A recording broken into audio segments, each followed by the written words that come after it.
guys! Welcome back ulit sa aking channel, Fem the Explorer. For today's video guys, this is all about tutorial kung paano mag-cancel ng membership sa isang YouTube channel. But before that, please don't forget to subscribe, like, and hit the notification bell para updated kayo sa mga upcoming videos ko. And please be safe everyone wherever you are because of our situation ngayon na sobrang dami na ng positive. So be safe po sa lahat. And so ito na po yung gagawin natin guys. First, pupunta po tayo sa ating YouTube channel.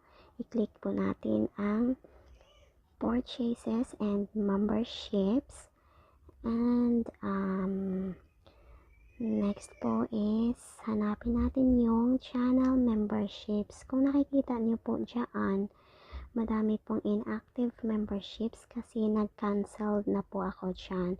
Sorry po sa mga kinancel ko, money problem lang po. Hindi po kaya kasi na i-continue ko yung mga pinamemberan ko sa sobrang dami ninyo. So, I decided to cancel sa iba po. Sana po yung maunawaan ninyo.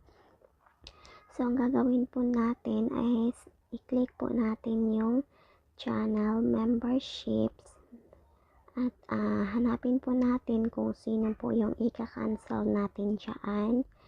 As you can see po guys, meron po akong mga pinamemberan dyang YouTube channel. Karamihan po dyan is mga kasama ko sa Team Sueno and the rest is mga friends ko rin sa YT.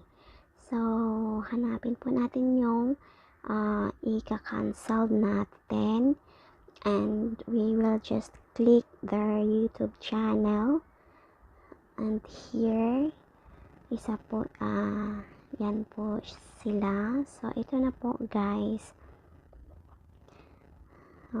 So, yan na po. Ayan. So, ito na po siya guys. And you just need to click the deactivate right here. And then, we can click some of the reasons why we need to cancel or deactivate our membership. So just you can see, you can, and then just click the cancel now.